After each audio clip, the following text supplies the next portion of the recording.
Welcome back to your channel chemistry. आज हम लोग स्टार्ट करने वाले हैं सॉल्यूशन के नेक्स्ट जो क्वेश्चन है जो भी प्रीवियस से आए हुए हैं उनको स्टार्ट करने वाले हैं। तो देखते हैं क्या दिया गया है इनमें। ठीक है, जो फर्स्ट क्वेश्चन है उसको देखते हैं। The freezing point depression constant यानी KF दिया है for benzene is 5.12 kelvin kilogram and freezing point depression for the solution of molarity. मतलब फ्रीजिंग पॉइंट डिप्रेशन मतलब डेल्टा TF की बात कर रहा है। फ्रीजिंग पॉइंट डिप्रेशन मतलब डेल्टा TF पूछ रहा है। ठीक है, and containing the 0.1 molarity containing non electrolyte solution in benzene is, यानी कुल मिलाकर के हमसे ये क्या कह रहा है, हमें KF की वैल्यू दी है, KF की वैल्यू 5.12 दी है और डेल्टा TF पूछ रहा है हमसे। डेल्टा TF कितना होगा और मोलैरिटी दी है। ठीक है, मोलैरिटी 0.078 दी है। उसके बाद में कह रहा है कि ये जो सब्सटेंस है वो कहता है नॉन इलेक्ट्रोलाइट। नॉन इलेक्ट्रोलाइट है तो जाहिर सी बात है इसमें वन टर्म फैक्टर लगाने की जरूरत हमको नहीं है। ठीक है, अब हम क्या करेंगे, इसके लिए simply delta TF equal to delta TF equal to KF into M। KF की वैल्यू 5.12 इनटू M की वैल्यू 0.78। ठीक है, जब इसको मल्टीप्लाई करेंगे तो कितना आएगा, मैं इसको मल्टीप्लाई करता हूँ और मल्टीप्लाई कराएगा देखता हूँ कि आगे इसका आंसर जो है कितना आना चाहिए। ठीक है, ठीक है, मल्टीप्लाई कराने के बाद आपका आंसर आना चाहिए, लेट मी चेक आउट। जब तक मैं कैलकुलेटर ढूंढूंगा इसमें तब तक पूरा सॉल्व हो जाता है।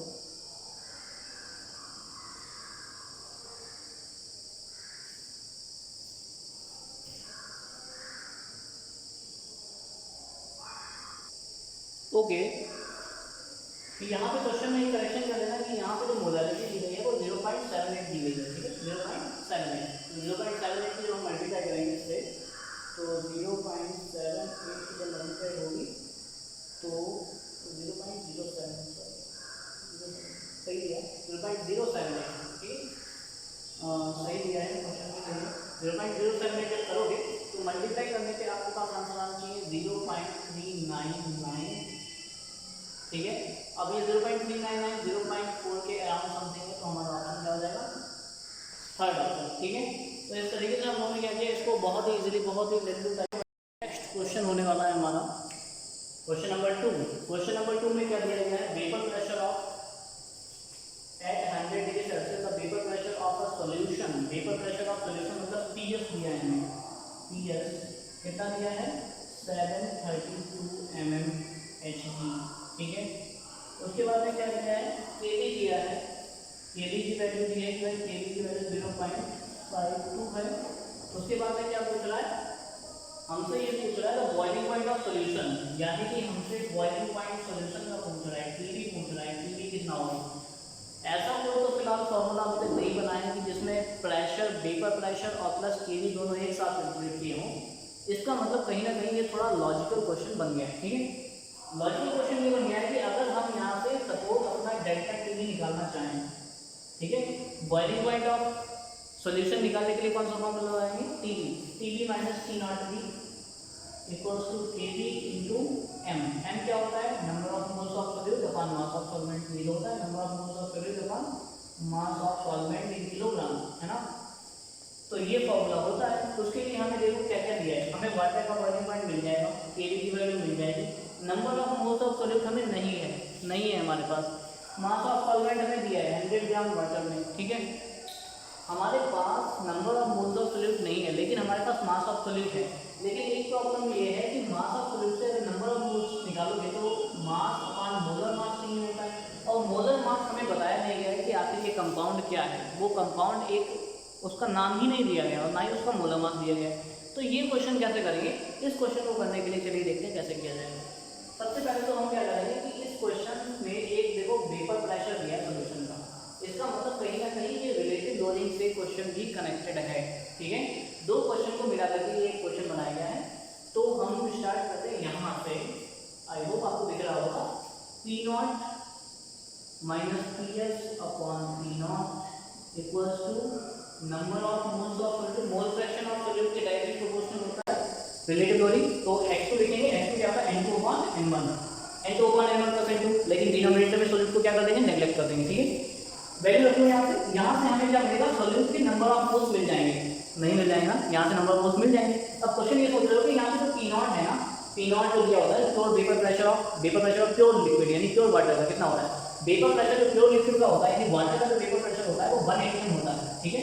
और 1 atm किसके इक्वल होता है, 760 mmHg के इक्वल होता है, यानी कि जो वाटर का वेपर प्रेशर होता है वो 1 atm होता है, फिक्स होता है। आपको क्वेश्चन में नहीं दिया होगा, आपको पता होना चाहिए कि वाटर का वेपर प्रेशर 1 atm होता है और जिसका मतलब होता है 760 mmHg, ठीक है। इसको क्या करोगे, 760 mmHg माइनस 732 जो कि PS लिया गया है, उसके बाद में 760 equal to N2 upon N1। N1 क्या होता है, number of moles of solvent, ठीक है।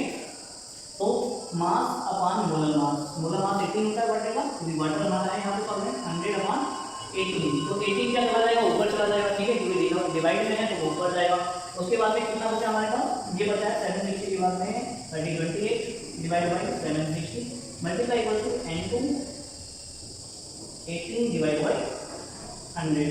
और जब इसको करोगे आप तो ये 28 मल्टीप्लाई 100 डिवाइड बाय 760 है, सॉरी, ठीक है, 760 और ये क्या आ जाएगा, ये बड़ी कुछ जाएगा 18, ठीक है, 249 का और फिर से ये जाएगा क्या, इसको फिर से और ये कितना जाएगा 3 का 8 का, ठीक है, कितना बचा 40 × 50 डिवाइड बाई 380 मल्टीप्लाई 9, फिर से एक जाएगा 25 1 का 9 का, ठीक है। कितनी बार लगता है, इसको कट कर दो ना, 5 जाएगा क्या, 5 जाए 15 5 जाना पड़ेगा, 5 5 का 5 3 का 5 8 का, ठीक है, क्लियर। देखिए ना बताइए नहीं, यहाँ पे कैलकुलेशन कर लेना। उसके बाद मैं इसको देखा, इसको मल्टीप्लाई कराने का कितना आएगा, इसको मैं कैलकुलेटर से कर लेता हूँ, नहीं तो मुझे काफ़ी टाइम लगेगा कैलकुलेटर के बाद। तो जब मैं 40 मल्टीप्लाई 5, ठीक है, 70 क्या करोगे, 70 जाते 70, ठीक है, डिवाइड बाई क्या करोगे 38 मल्टीप्लाई 9 342, ठीक है, 78 डिवाइड बाई 342 0.22, ठीक है। इसके मोल्स कितने आ गए, 0.22 आ गए यहाँ से, यानी कि हमें मोल्स ऑफ सॉल्यूट मिल गया 0.22। तो उसके बाद में इस मोल्स ऑफ सॉल्यूट को हम बाहर रख लेंगे, बस सारा काम हो गया, ठीक है।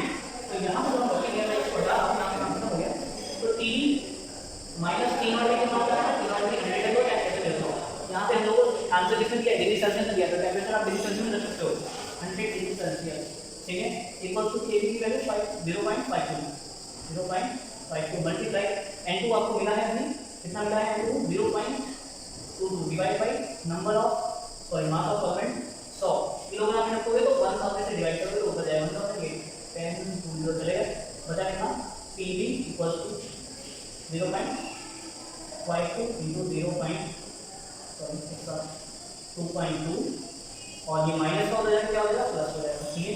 तो इसको जो मल्टीप्लाई करोगे 0.52 को मल्टीप्लाई मारोगे 0.22 से, 0.22 से नहीं सॉरी 2.2 से, तो 2.2 मल्टीप्लाई 0.52, ठीक है, जब करोगे तो 1.1, ठीक है, 1.1 प्लस 100, इसका आंसर है 101.1, ठीक है। 101.1 के आसपास किसका आंसर मिल रहा है, 101.1 के आसपास 101 ही मिल रहा है, तो यही हमारा क्या हो जाएगा, आंसर हो जाएगा, ठीक है, क्लियर। तो इसको क्वेश्चन को जो बनाया गया था वो दो क्वेश्चन को मिक्स करके बनाया गया था, बहुत बढ़िया सुंदर तरीके का क्वेश्चन था ये। हमको क्या नहीं दिया था, हमको number of moles of solute नहीं दिया था, इसीलिए हमने इसको डायरेक्ट नहीं लगा पाया। Number of moles of solute निकाले थे, यहाँ पे वेपर प्रेशर ऑफ सॉल्यूशन दिया था, इसका मतलब रिलेटिव दूरी का क्वेश्चन कनेक्ट हो गया इसमें, ठीक है। उसके बाद में हमको क्या दिया गया है, 200 ml of aqua solution of protein contain 1.2 gram, 200 ml aqua solution दिया है, उसमें 1.2 ग्राम प्रोटीन पड़ा है, osmotic pressure of solution at 300 कितना, the molar mass of protein will be कितना, ठीक है। तो 5 = CI के नाम से लगाओगे, ठीक है, 5 दिया है आपको, क्या दिया है, 5 की वैल्यू दी गई है 2.5 × 10⁻³ इक्वल टू कंसंट्रेशन का number of moles of solution, number of moles mass upon molar mass है ना, तो मास अपॉन मोलर मास को बढ़ते ही नहीं, तो मोलर मास को निकालना, तो मास 1.2 ग्राम upon molar mass multiply volume of solution कितना दिया है, वॉल्यूम ऑफ सॉल्यूशन आपको दिया है कितना दिया है 200 ml, ठीक है। तो 200 ml मल्टीप्लाई वो परसेंट लीटर में रखोगे और आर की वैल्यू आपको दी होगी 0.083 मल्टीप्लाई टेम्परेचर आपको दिया होगा, टेम्परेचर दिया है आपको 300 केल्विन, ठीक है।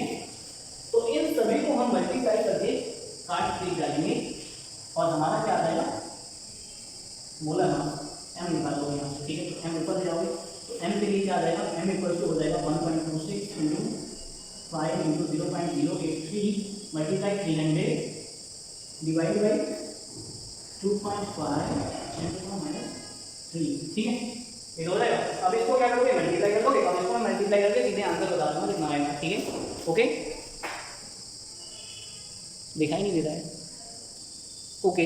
जब आप इसकी मल्टीप्लाई करोगे तो मल्टीप्लाई करने पर इसका जो आंसर आएगा वो आपका आएगा लगभग 61038, ठीक है, ग्राम पर मोल। ये आंसर इसका आएगा जब आप मल्टीप्लाई करा लोगे, ठीक है। तो इस तरीके से ये 3 क्वेश्चन थे, थोड़े ठीक ठाक थे, तो उनको सॉल्व कर लिया गया। तो देखा होगा आपने, ये जो क्वेश्चन जो होते हैं वो 2 टॉपिक्स को कंबाइन करके रिप्रेजेंट कर दिए जाते हैं, ठीक है। चैनल को सपोर्ट करें, लाइक करें, सब्सक्राइब नहीं किया तो चैनल को सब्सक्राइब करें। Thank you so much for watching.